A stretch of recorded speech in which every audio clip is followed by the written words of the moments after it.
So when something's not working, you have to do something different. And that includes the church. That's coming up next on Body Slam.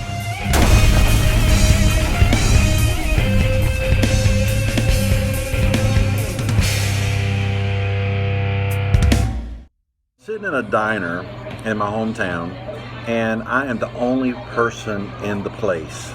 It's dinner time. It's prime time for everybody to eat. I happened to stop by here because it was on my way, and frankly, I think it's okay. It's good. But there is not another soul in this place. There are a lot of churches that are kind of going that way. That it's like every Sunday there's less and less people there, and you see these churches are closing. I mean, a lot of them are closed. One of the most sad things you'll ever see is a church with a for sale sign in front of it. You know. But I mean, what do you do whenever everything begins to just crumble and fall apart? What happened here with this little diner is there's a place opened up right across the street that's a national name, chain, and there's lots of people that are excited about it because it's brand new. They're all over there checking that one out. Hopefully some of the business will come back over here. But if it doesn't, what can you do? But let me tell you what happened when I walked in today. I walked in here, and there were two waitresses on duty. Both of the servers came to my table, both of them. They carried on a conversation with me. They wanted to know what one of my tattoos meant. I was able to talk with them about Psalm 46:10 and share some scripture with them.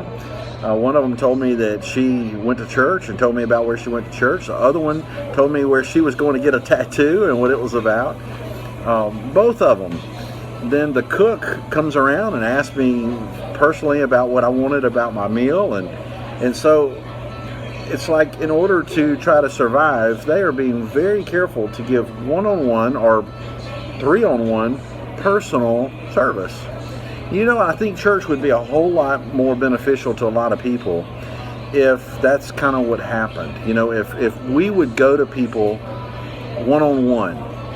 Less of this leaving tracts laying on a urinal, or less of telling people, hey, you should come to church with me in passing, but just one-on-one, or just going to people and approaching them and saying, hey, I really would like to talk with you and get to know you and have a relationship with you. After the service that I've gotten here today, which was absolutely wonderful, I'll come back. I will, and I'll tell other people about it. Because whenever I came here, they were friendly, they were nice, and I feel like that a lot of churches have kind of lost that. A lot of churches have lost that one-on-one. Now let's get personal with it. Me and you, we need to be the church in the community. We need to get more personal with people. Not sitting around waiting on people to come be personal with us like I was treated today with this dinner. It's wonderful, but even still, it's not about that. It's about us going out and doing it for others, even if we may be the ones that feel left out. I've been burned by some churches, but that's not going to keep me from being the church to someone else who may feel burned as well. Kind of get what I'm talking about? It's easy for me to cross my arms and stick up my bottom lip and be mad about it, but it doesn't have to be that way. So let's go out there and let's try to get personal and build relationships with people. That's what it's about. It's the only thing that's going to keep this establishment that I'm sitting in open. And it's the only thing that's going to keep a lot of these churches going as well, is whenever they become friends and have relationships with each other. Let's be the church, and let's give them heaven.